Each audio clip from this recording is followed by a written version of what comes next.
Hello, welcome to Sports Recap, your favorite sports show on Love Television. Today we've got so much in store for you. And of course, I'm not alone today. On set with me, I have Dr. Audrey. How are you doing? Hi, Chris. Hasn't it been a fantastic weekend of sport? Absolutely, an amazing weekend. Wonderful, really exciting, loads to talk about. Great. Well, you know that Sports Recap gives you the opportunity to give us a call, and right away the question will be on the screen and you'll be able to give us a call. We've got two amazing questions for you today, and you're welcome to give us a call. Well, let us start. If you love going to watch football, we've got something very interesting today for you. Maybe you spoke about it with mate about the price of your ticket. Now let's start. Richard Conway of the BBC reported that football fans will be staging at a demonstration outside a meeting of Premier League club executives over the cost of match tickets. Research by BBC's Sports Price of Football study reveals that the average price of the cheapest tickets across England football, the English football, has risen at almost twice the rate of the cost of living since 2011. The average price of the cheapest match day ticket from the Premier League to League Two is £21.49, which is an increase of 13% since 2011. What I want us to sit back, relax, let us watch what the fans had to say. We'll be right back. The new Premier League season kicks off this weekend, but many fans are unhappy about the rising cost of tickets. Disgruntled followers of the game gathered outside the Premier League headquarters as Malcolm Clark, chairman of the Football Supporters Federation, met with Premier League Chief Executive Richard Scudamore to express the fans' discontent at ticket prices. We spoke to some of those fans. We're here to support the campaign for a much fairer ticketing system.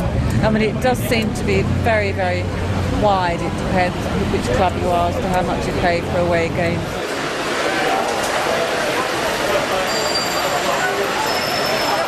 The purpose of our demonstration today is to make sure that the message is there for all of those 20 member clubs to start thinking about what they can do.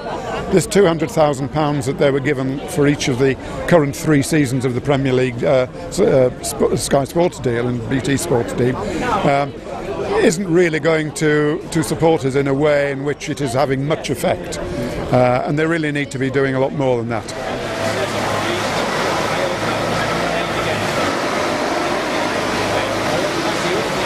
Really down here sort of protesting about the prices in the Championship. I mean, there are 5 clubs in the Championship charging over 30 quid for away tickets, which I think is wrong and outrageous. I mean, Wigan, to fair play to them, they're only charging 20, so they're the lowest. But then let's say you've got 5 or 6 that are charging over 30 quid. I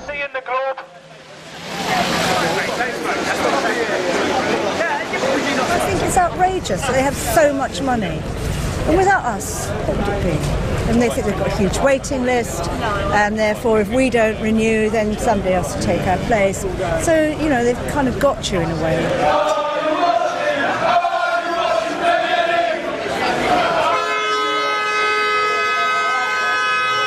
There should be something in which, from what I've heard today, is like a German sort of system. You know, £104 for a season ticket at Munich, and you compare that to the prices with us. I'm hoping that something will be done soon so it can make it much more affordable, particularly for West Ham. I'll be really pleased to see that.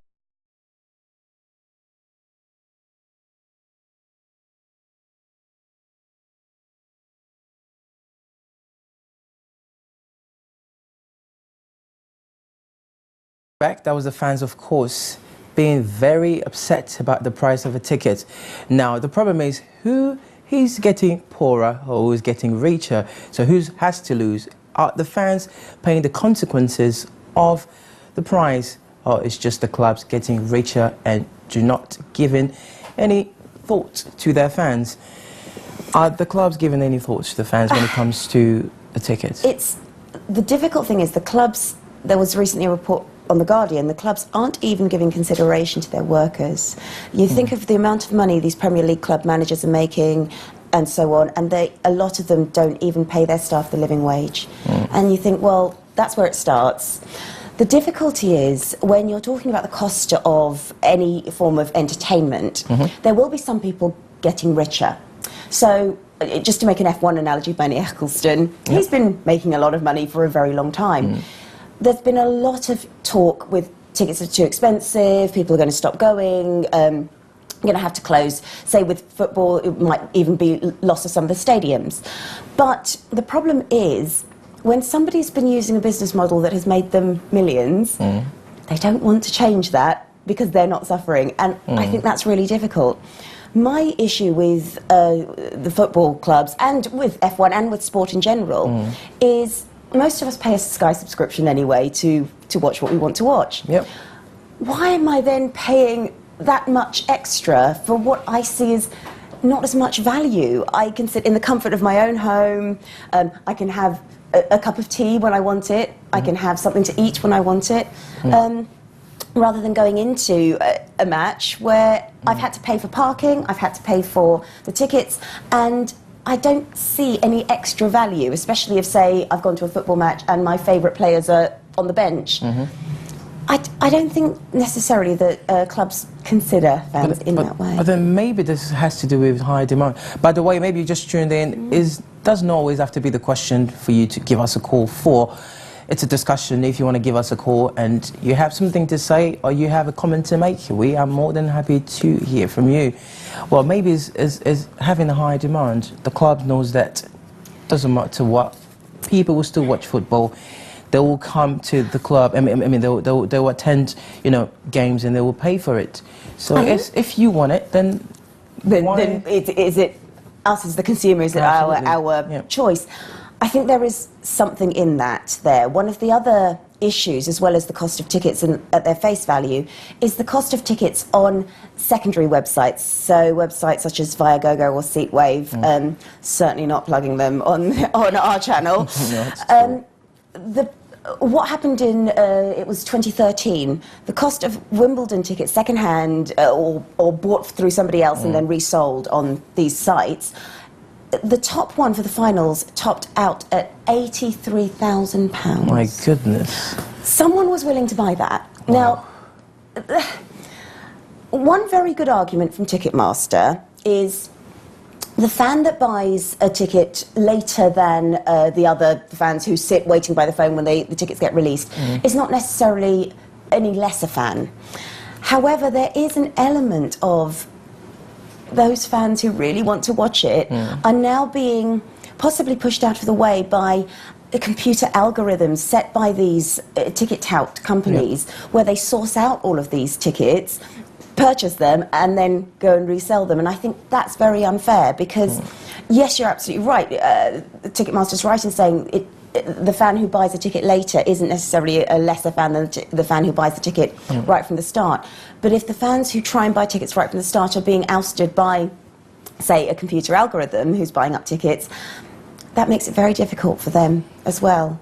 But then talking about the Premier League tickets, is it the bids that the Sky and BT made recently, which cost a lot of money, and the fans have no choice but to pay the consequences of it? Yeah, if I want to watch all the Premier League matches, I need to have some subscription somewhere because I could not afford to go and watch them. And I really do believe that clubs need to take that into account as well, because otherwise people will start voting with their feet.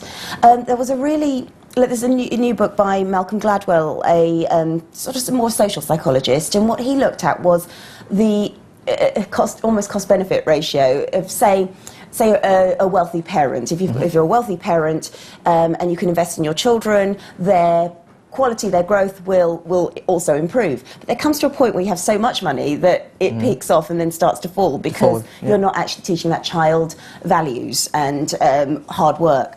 And there's a similarity. I honestly think if I have to pay so much for my Sky subscription, then okay, an extra couple of pounds here and there might get a little bit lost so I can excuse those when I'm buying my Premier League tickets.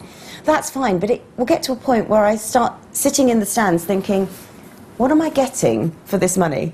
But then would demonstration make a change at all? Because we're seeing fans now coming, being very upset. And it's amazing, all the fans are coming together. Some of them are representing their clubs, and they're saying that the tickets is absolutely expensive. They will love the clubs. They want to support their local clubs. So it depends what club they're supporting. They want to go to attend the games. And sometimes the games are quite far away. They will pay the travel expenses, got to watch the games. And on top of that, they have to pay a very high price tickets? Absolutely.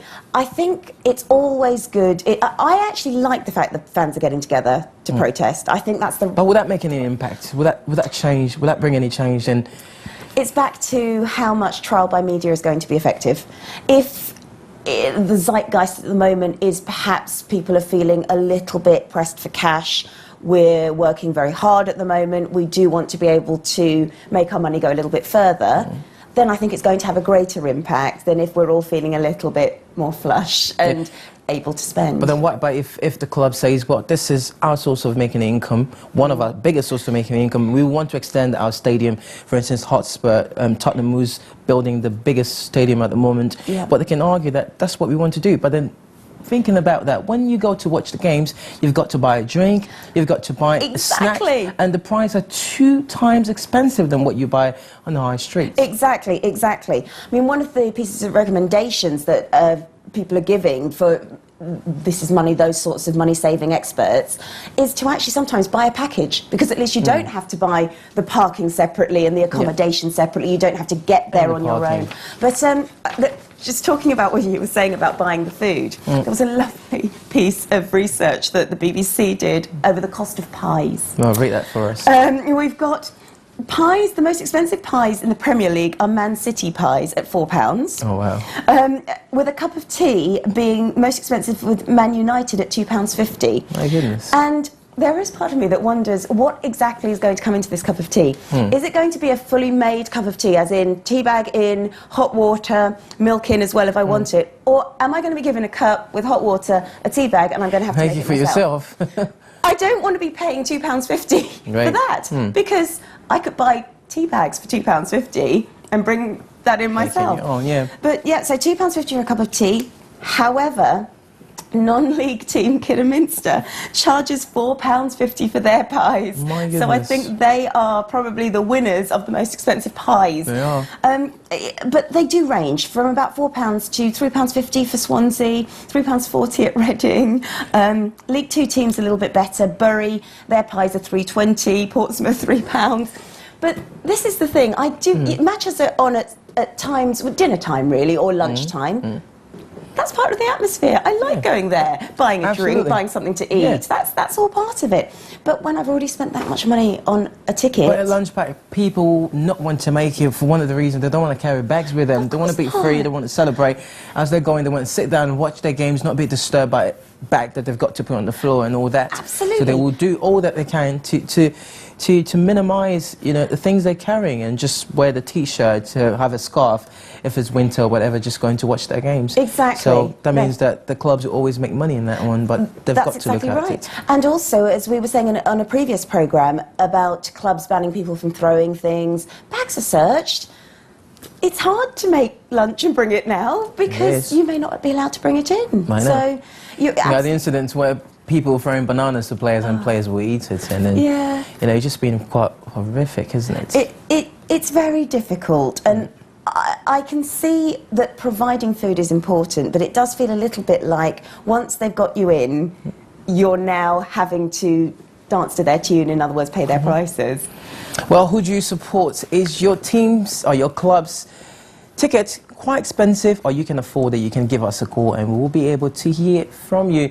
We're still talking about football now. If you're going to watch your game, probably you might say, or you might want to make your lunch pack so that you will not be able to spend so much on food. Now, still in football, something great happened during the week. Harry Kane scored 79 seconds into England debut, and Wayne Rooney moved a step closer to Sir Bobby Charlton's all-time goal-scoring record in a routine Euro 2016 dismissal of Lithuania at Wembley. Kane, with 29 goals for Tottenham, this season emerged as a substitute after 70 minutes, with England already on the way to a 5th win from 5 qualifiers, with goals from Rooney, Danny Welbeck and Raheem Sterling. So does that mean that England will win the Euro 2016? We'll want to hear from you. But before then, sit back, relax, watch the highlights of the game. We'll be right back. first ever senior meeting between England and Lithuania gives the Three Lions the chance to record a 7th straight win this season, and that would represent the best ever start to a campaign for an England side.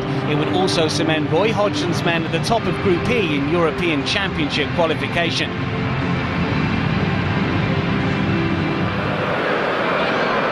Plenty of white shirts forward here for England. Chip forward looking for the run. And now it's Welbeck, and that's neatly done. And still Welbeck. It's a good save. It's Rooney. It's a perfect start. 6 minutes in at Wembley, and the skipper's done it. A 47th goal for the Three Lions for Wayne Rooney. What was 6 in 6 for England is now 7 in 7. Wayne Rooney just cannot stop scoring. Just 2 behind Sir Bobby Charlton's record now.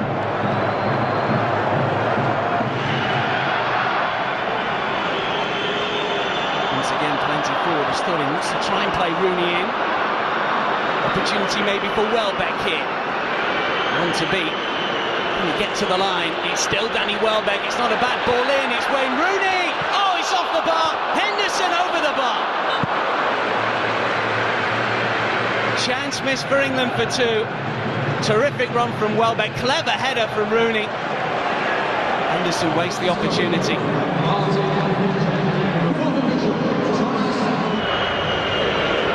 Queuing up at the far post, and it's Welbeck, and it's somehow got in.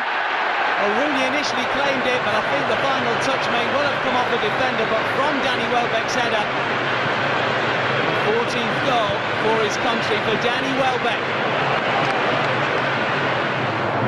And a 6 in qualification. What a campaign he's having for the Three Lions. Lancing header, certainly a deflection, but he'll claim that one. Just got in front of his marker here.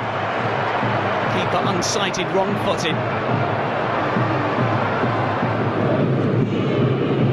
Lithuania just haven't been at the races. They've really struggled, and they've given the ball away again. And this is Rooney. What can he do? Delph is free on this near side, and this is Delph. Oh, what a save! Alaskis somehow turns that behind. Top draw from the Lithuanian #1. Delph looked odds on a goal.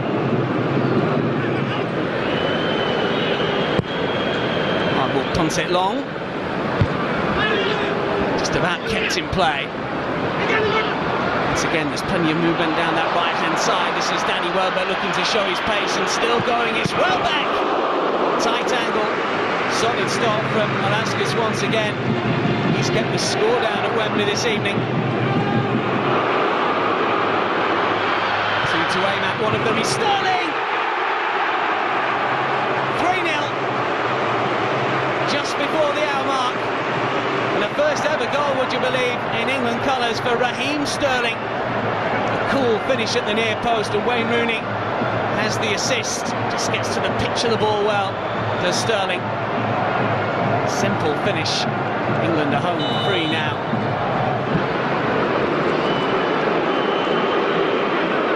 See what Sterling can do here. There's so many players inside that penalty area. Sterling teased it up for Harry Kane! Barely been on the pitch, 2 minutes. Boys' own stuff for Harry Kane on his debut. The chairman applauds, and so does the captain. Well, that was a fantastic performance by the boys. Of course, an amazing goal from Harry Kane, who just started on that day. So what do we talk about that then on that game? I love the fact that Harry Kane was scoring at that level, and again, very much like Max Verstappen, it shows that age isn't necessarily a factor. It doesn't mean that because you're young, the pressure's going to get to you, because I know Wayne Rooney had given an interview where he was saying, oh, people mustn't put the pressure on Harry Kane. It was great. It was great to see. I mean, his first touch. I'm telling you, it's just amazing. after coming in. Yeah. But then does that give Roy Hodgson the confidence that he needs to go to the 2016 Euro and win it? Well, I think so, because I don't know whether you followed all the rumblings about, oh, Harry Kane's on the bench, or, oh, I don't think we should be fielding 3 midfielders, what's going on.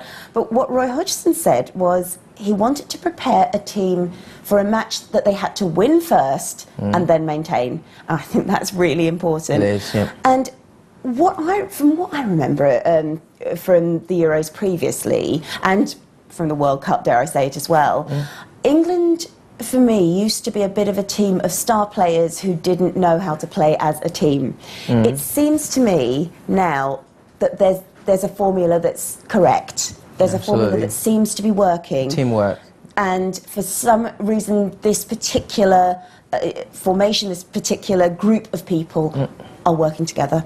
And I think that's great. That's great, but we've seen that with other teams, but when they meet big teams in the competition, will they still maintain the same confidence? Because it's easier to have something, it's easier to play with a team that you know that you have the potential to win, you know that you can easily win, but then to meet a team that you know that they've got credit and then they have all the pace that you might not have, would you be able to stand? Would they be able to stand and be confident, you know what, we can do this? Well, because you see all stars, Raheem Sterling is there, Welbeck is there, absolutely, Rooney is there, now you have Kane who's there. It's an amazing team. It is. With young talents, it's a talented team. Players. Yeah. I think with the teams, and there's one thing about the English team is or about our England Championship, Premier League and so on, we bring in a lot of players from overseas, which means that as individuals, the England team is quite aware of individual playing styles. Now, admittedly, that doesn't necessarily mean they're going to transfer when they're playing together in a team. So you have got, whilst one player may understand how their competitor may play, it doesn't necessarily mean that the team is going to play in the same way. However, I think, looking at the scores, England is at the top of their group. They've got, I believe, one of the clearest margins. I think they're 6 points above second place, which is fantastic. It is. And if you look at the other... From where they're coming from. And if you look at the other groups, there's only 2 points between those, so England's in a safe position. And getting prepared to play with Italy, how would that be for them? Well, but then again, this goes back to what I was saying, because you know you played with Lithuania before, but now you'll be playing Italy. You know they've won the World Cup before. That confidence, would you be able to stand and say, you know what, it's my moment to shine, I can do this? Or I think will you back down a little bit? It just reminds me of something that we were saying on a previous show about playing Barcelona. They were saying, oh, Barcelona, they have a way of just twisting the game in their favour, and I think that was one of the matches that, it was one of the European matches that we lost. I think getting prepared to play any match at that level, you cannot go in with a defeatist attitude. You can go in on the back of knowing that England played a very strong game against Lithuania. They won by a very good goal score. It was 4-0. Yes, admittedly, it wasn't one of those 20-0 type games or even a 7-0 type game, but still, they went in strong, they held on to it, and they played well. That consistency was actually what saw Germany through to winning the World Cup. Absolutely. And maybe that's just a new tactic England's playing, and good for them. Let's try it, see what happens. Probably for the fans, winning Italy will mean extremely being confident now that you can go to the 2016 Euro and then just win it. But I think England does deserve to be in, which it does deserve to qualify. But Italy's always been a big competitor.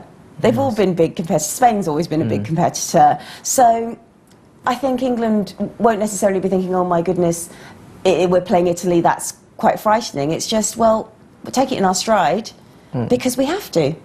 Well, then should we be really content with ourselves that we did the right thing to keep Roy Hodgson straight after the World Cup? Despite of England being really poor, performing really poor, and then they still gave him a chance to go ahead. And now it seems as though it's working. I think it's working. His formula is working. I think it's working. And again, this reminds me of the debate over Van Gaal. Do we oust him, or do we wait and see whether a formula is going to work? And it can be a lot of things. It can be the fitness of the players, the maturity of the players. So many different variables. Also the manager blending with players. Absolutely. So I think it was the right thing to do. And clearly by the groups and the scores so far, it's looking pretty good. Well, like I said before, that we're bringing you plenty on today's show. Of course, you can still give us a call. There's a number there. And of course, the question is right there. Now talking about Formula One, what a fantastic win from Sebastian Vettel. Sebastian Vettel, Malaysian Grand Prix victory was a wake-up call for Mercedes, say boss Toto Wolff. Mercedes dominated the first race of 2015 in Australia after winning 16 of 19 races last year to claim the drivers' and constructors' titles. However, after Vettel's win for Ferrari, Wolff said, "We didn't expect Ferrari to catch up on the second week, so to lose the race fair and square is a surprise and a bit of a wake-up call, which is good for us." But before we watch the game, I want us to discuss the race. I want us to discuss quickly with our experts on Formula One, or in Formula One. Oh, wasn't it a great race? But how many of you guys were as guilty as I was at the end of 2013 saying, "Oh no, not Vettel again," and then on Sunday, "Go on, Vettel, go on, you can do it." It's crazy. It was a great race. But before you talk, there've been some controversy saying that he didn't deserve to win. It was a giveaway for Mercedes. They gave away the win. You know, it was a giveaway for him. And Mercedes made some mistakes with their strategy. They did a 3-stop strategy. Vettel pushed on a 2-stop. And he gained 8 seconds of time. Yeah. Because of that. However, you've got to also look at the strength of Ferrari through Raikkonen, because he had a puncture, he had to go to the back of the grid, he had to force his way back up again. He came fourth. So Ferrari is strong, and what's great to see is the Mercedes were overtaken.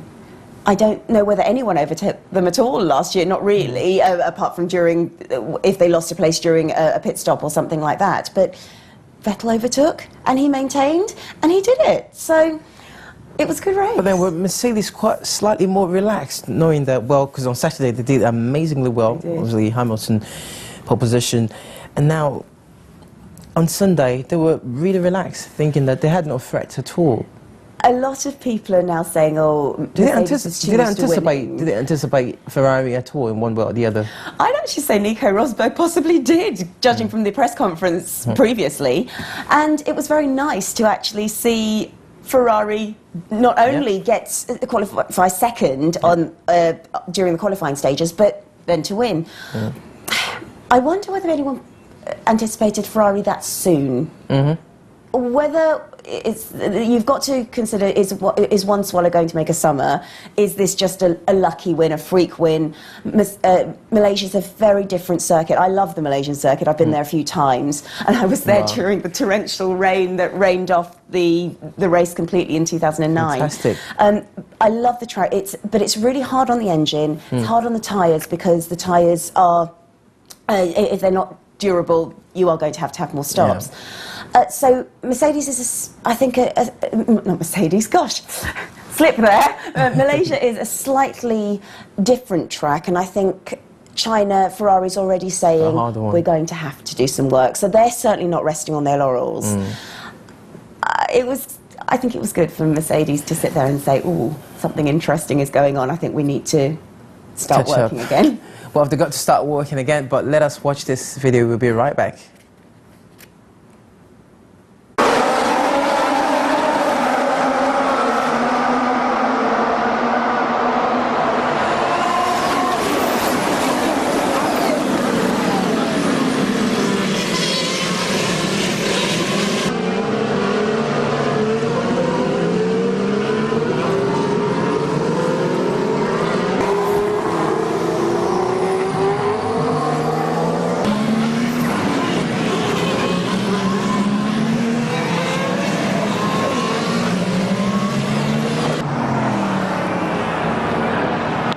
To box this lap.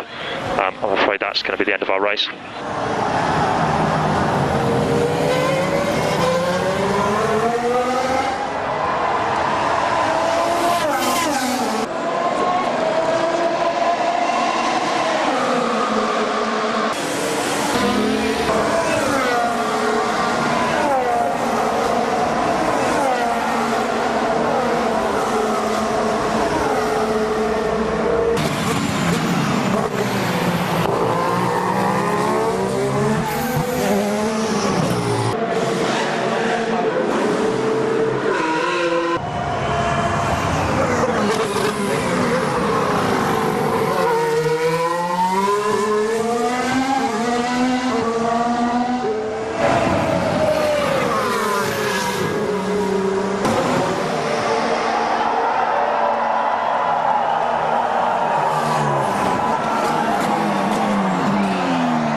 Ferrari's back. Fantastico, fantastico. Sei un grande, Seb. Yes! Sì, ragazzi! Oh, mi senti? Mi senti?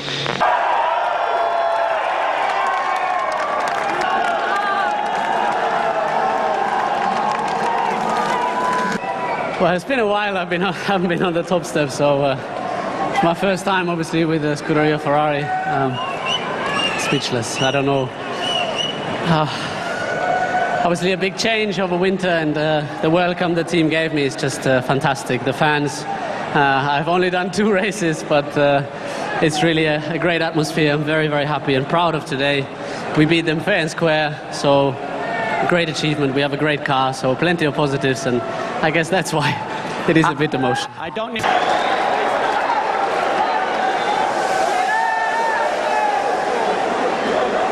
Young Bahormat Senator Datu Sri Abdul Wahid Umar, Minister in the... Well, firstly, a huge congratulations to Ferrari and to Sebastian. They did an amazing job. I mean, geez, they had some good pace today. I gave it everything I could. We did as a team, and yeah, I mean, I knew coming into this weekend that they made a step. We didn't know how big, but they were too fast for us today. Welcome back. Of course, that was a big surprise for Mercedes. They were stunned by that win from Vettel.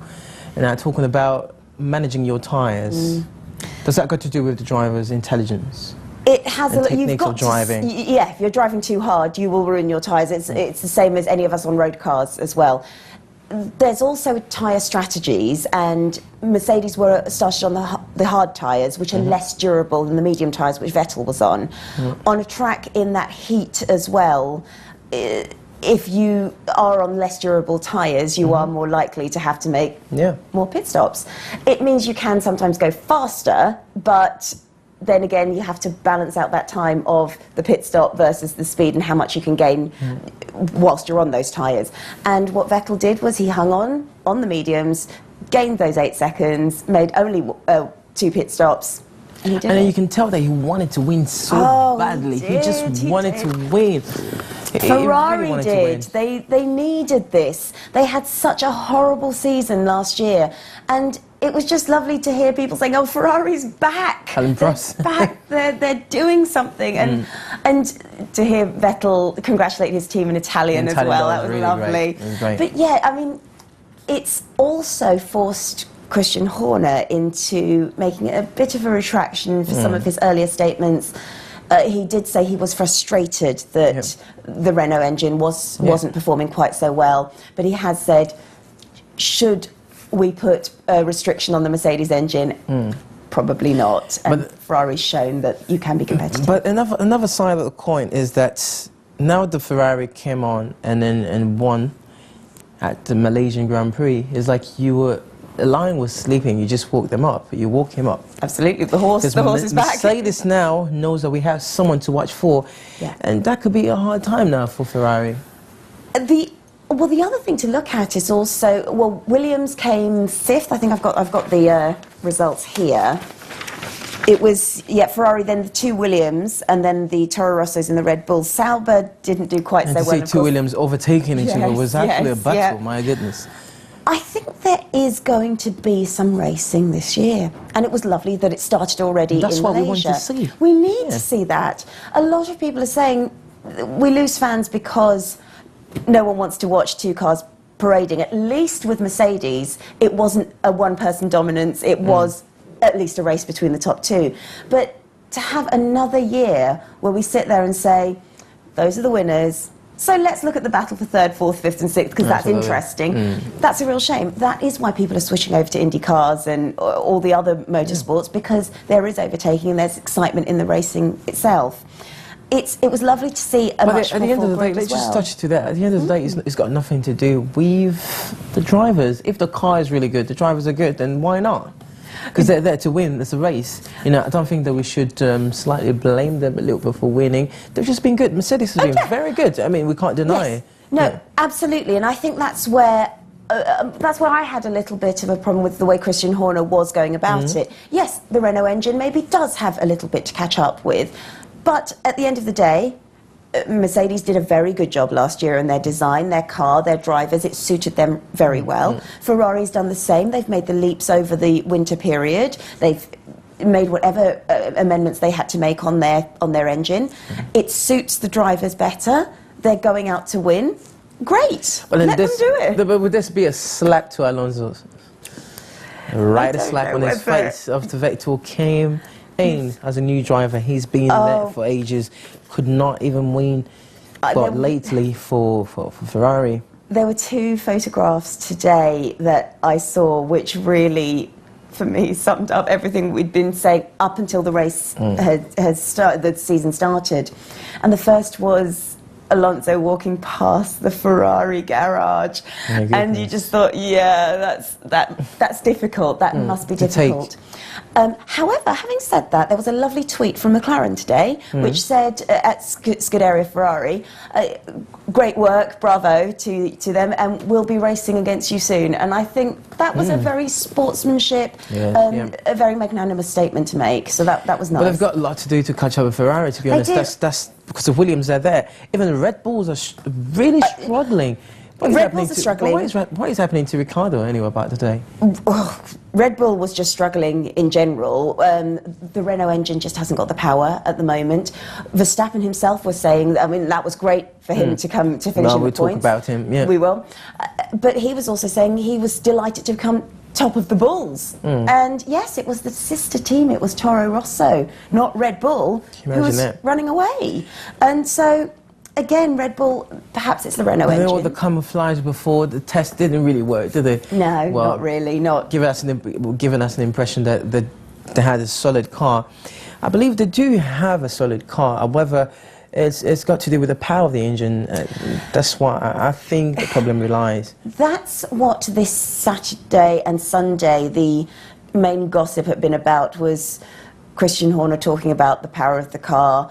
It was quite, he said some quite aggressive, though it wasn't just Christian Horner, but Renault wasn't feeling particularly good about their relationship with Red Bull because I think they felt they were being blamed for all of the problems that were going on. If you're supplying the engine, then if it doesn't have the power, it doesn't have the power. That was your job. Absolutely, you don't know what Ferrari's done.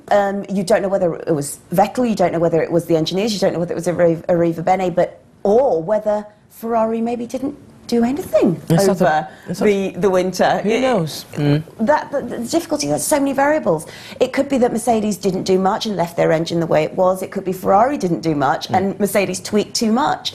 We don't actually know what went on in the testing and in the garages over that winter period, but we certainly do know that Ferrari is making leaps. And judging from Sauber's performance as well, unfortunately only one Sauber finished this time, the engine is strong. It is. But then, so is the Mercedes. I even believe that the Saubers are outperforming McLaren at the moment. They are, in terms of the cars and reliability. So far, it's so good for them. They've still got to catch up, but so far... McLaren also needed to finish. They didn't finish during the Malaysian race. Manor finished, and that was good to see.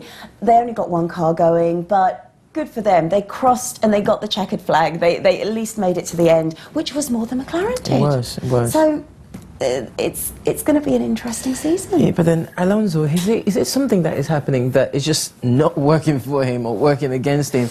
Obviously, you had the crash, and now the constructors assigned you in are not performing well. The car's reliability is poor, and then you're coming back. You've got to catch up from yourself, the car, and then where you were before, outperforming the whole thing.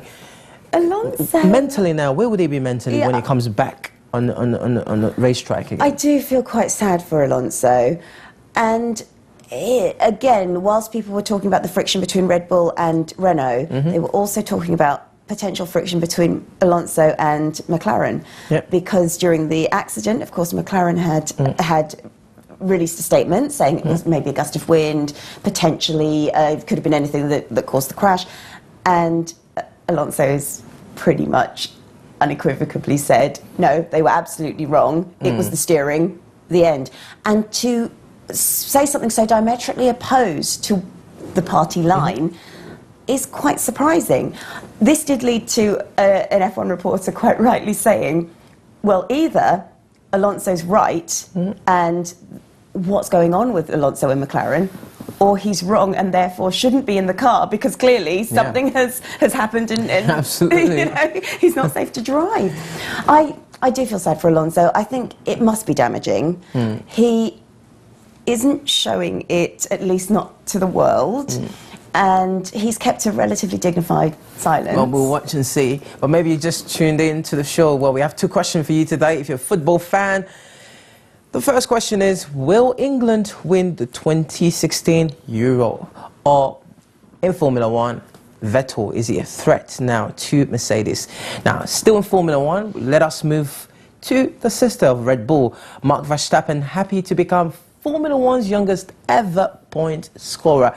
Max Verstappen says he's smiling after becoming the youngest ever point scorer in Formula 1 with a 7th place finish at the Malaysian Grand Prix. The Toro Rosso driver, 17, who does not even have a driver's license in this country, qualified in 6th and remained in contention throughout the race in Sepang, making a brilliant overtaking move on his big brother, Daniel Ricciardo. I want you to watch this interview. We'll be right back to discuss more on that one.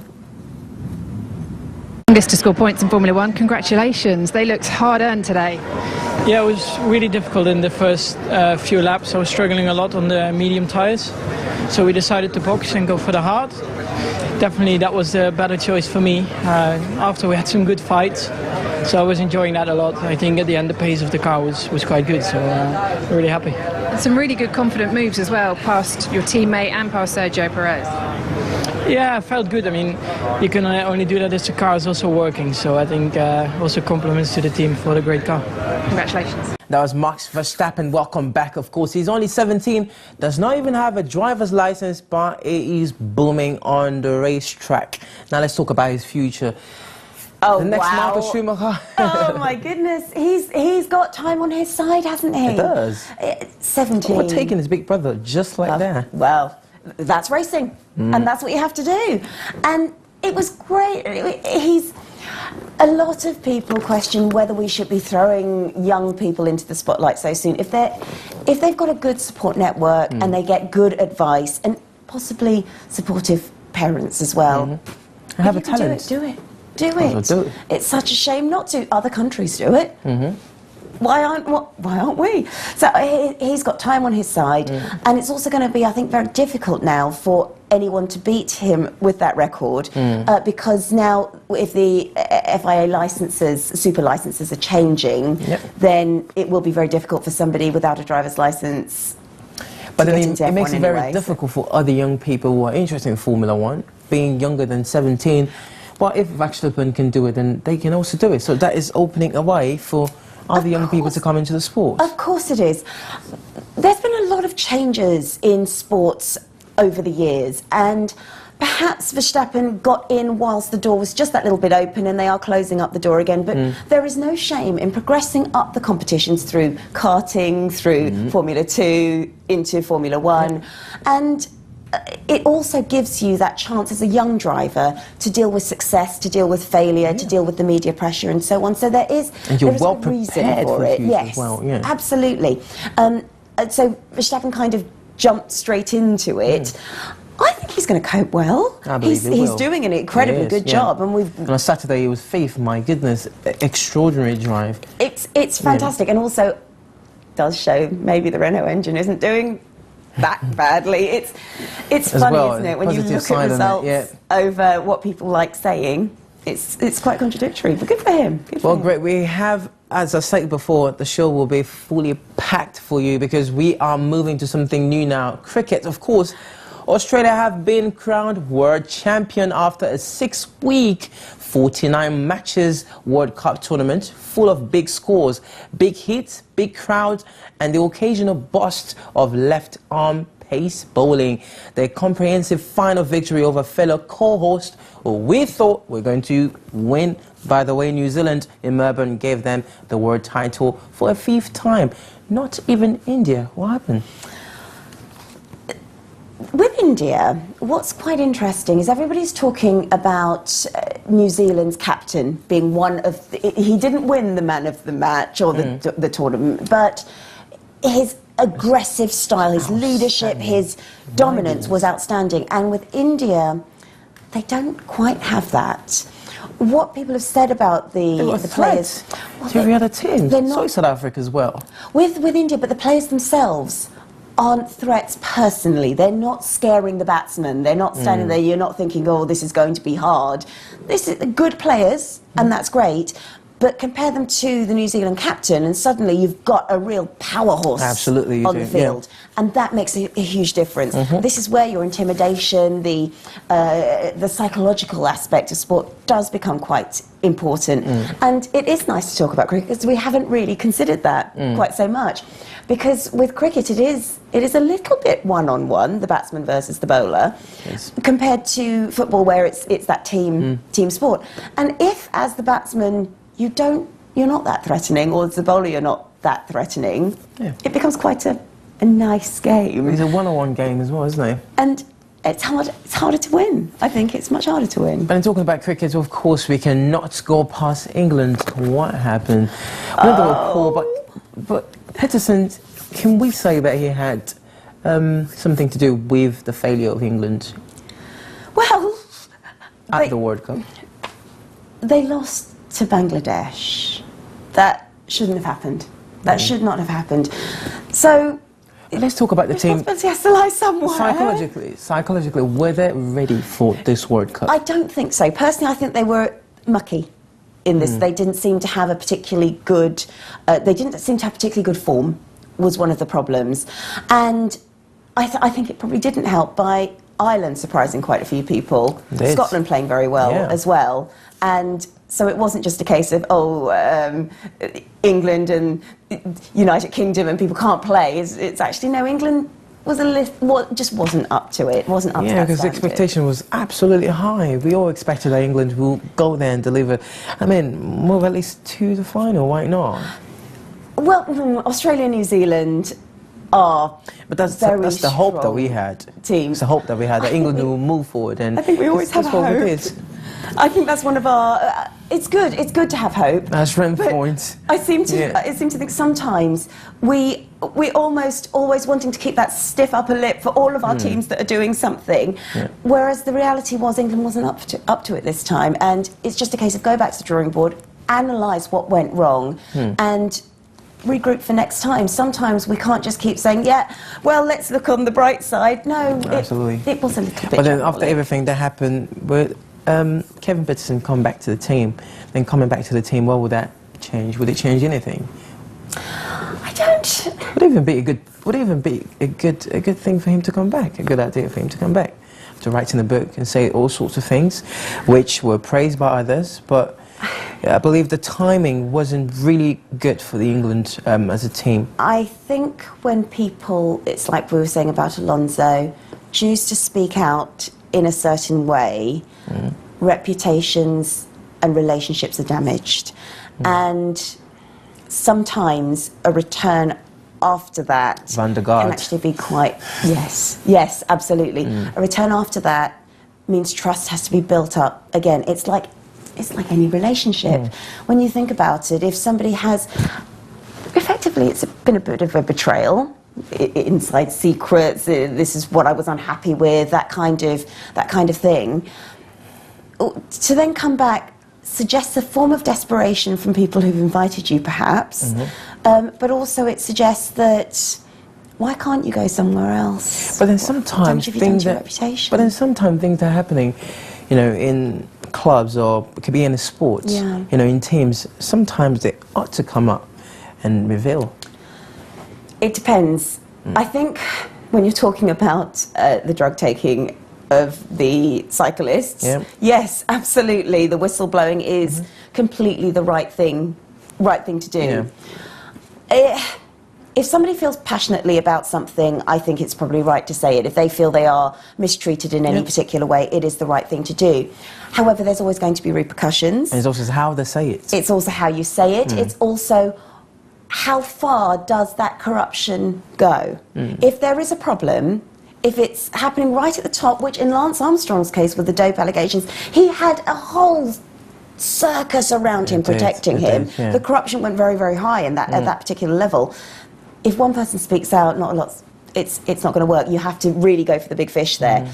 But if you're in a situation where a few things are unhappy, and maybe well, speaking out does make a difference. And in cricket as well, the way that he wrote the book and the way that he came up with it, with everything, it was a soft side of him. I mean, talking, because there's a lot of pressure playing cricket. You know, you're going to have argument in the dressing room. It's something that's going to happen anyway, but that does not give you the right to come up anyway and say it. You see, that's a soft approach as well to everything. Well, this goes back to what we were saying about the personalities of sports people, and it could be a whole show in itself, actually, to talk about the psychology of sportsmen, because when you're playing at that level, you will have frustrations, because it's the same thing. If you're just playing your Sunday match, football match, it's frustrating when you lose.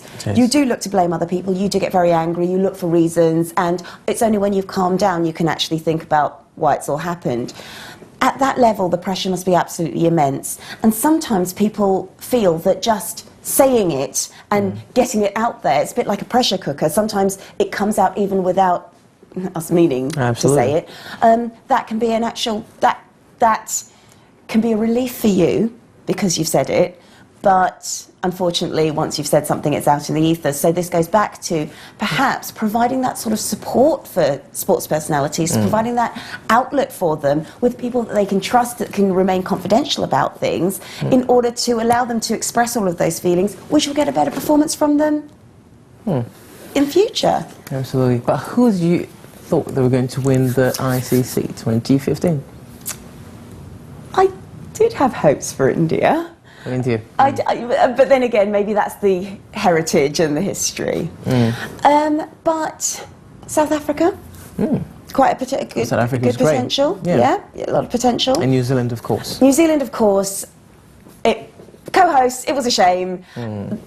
As I say, McCallum, wasn't it, the captain? Outstanding. It was. So, yes, yeah. But South Africa, I think, maybe. What I loved about cricket was, it was during the World Cup. I was at the conference, and I stayed in New York before I went on to the conference. And what was nice was I was travelling through the Bronx, and just on almost like a gravel playing field, there were people playing cricket. And I thought, this is really unusual. I wasn't expecting to see this in America. And that's the same thing with Ireland doing as well as they did. It's nice to see that people who are not traditionally part of that sport are actually doing it. And it would be a shame if they reduced the number of teams, which is, I think, what they're doing. It's going down from 14 to 10 teams now, which means that Ireland would have they'd have even less hope of qualifying, and that's a real shame. And great. I want us to watch just that celebration, and of course that moment where they captured the whole wide world in their hands. We'll be right back.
Well, a big well done to Australia, and that's it. But before we go, this is something that you've been waiting for, Paper Talk.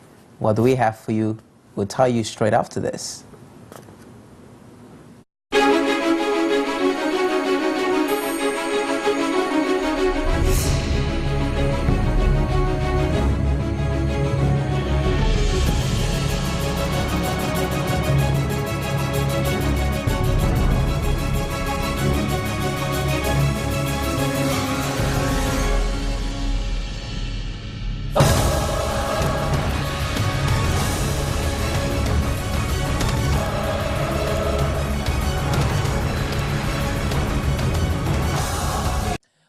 back, and of course this is Paper Talk to round up our show today. But what do you have for us? I have that Tiger Woods has dropped out of the top 100 players of golf for the first time, and he was top in May 2014. He is now 104th. My God. Isn't that terrible? They are saying it's due to the lack of golf that he's been playing, so it's very much like the seeding with the top players in the tennis with the points. If you don't carry on playing the matches, you won't get the points. He had a surgery and as so well, on. isn't it? So he hasn't been playing very much lately. But Tiger Woods, to me, is an institution. It is. It's like, oh dear. You cannot talk about golf and not talk about Tiger. Exactly. I mean, you get, was it the whole Tiger Woods PGA Tours on for the computer games and everything? He is, to me, he's golf, but maybe that's just showing my age. But yes, Tiger Woods to drop out. That's one of the stories that I found sad, but important. It is. Well, I've got something very interesting here. Everyone thought that he was coming to Manchester United, but oops, maybe it's a move to Chelsea. That's Gareth Bale. Chelsea looking to move him back again in England for £75 million. Can Chelsea do it? Well, they have the money. They've got the money. They've got the money. Well, and the cost is there. What do you need Bale for? Well, everybody needs Bale now, isn't it? He's Bale. He's Bale. So, yeah. But do you think he will move back? He will move to England? He's doing so well at Real Madrid. He's doing well with Real Madrid.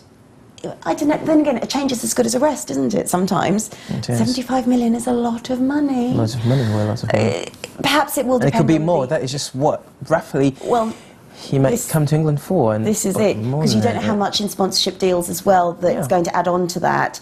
I know that when it was, this is really some time ago, but when it was Wayne Rooney trying to move from Manchester United, it was the sponsors who wouldn't let him. So with that, if there's 75 million in the first instance, and then you get more from sponsorship, it's a lot of money to turn down. Great. And finally, if you're a Newcastle fan, great news for you. Newcastle United reveal record 19 million profit for from 2013 to 14. This was really nice. This was really nice to see. Newcastle making money. Yeah, good for them. Good for them. But I hope it's not on pies. You know? All right, we hope it's not on pies. I hope it's not on pies, and I hope it's not just on tickets. But good for them. Yeah, it's great to see teams like this making profit. Exactly. It's not just about Chelsea, Arsenal, and Manchester United. Precisely. They have to make profit, especially Newcastle. Precisely. Great news for Newcastle. I think that was absolutely lovely. And sort of on that positive note as well, there was an interview with Katie Walsh, which is one of the female jockeys at Aintree, saying that she does expect a female jockey to be able to win the Grand National. Oh, great. And that would be amazing. That would be absolutely lovely. We've got female jockeys have ridden in the race 23 times since 1977, and it would be lovely to have one of those, the national velvet type moment, if a woman can ride that horse to victory. So go for it, Katie Walsh, as far as I'm concerned. Well, it will be, of course. That's it on Sports Recap, but next Monday, it's a bank holiday. It's the bank holiday. Well, we have something for you anyway, just to fill in the gap. But from myself, Christian K. And from Dr. Audrey. And thank you so much for coming. Pleasure. Thanks for having me, Well, we wish you a very good evening. Goodbye for now. Bye-bye.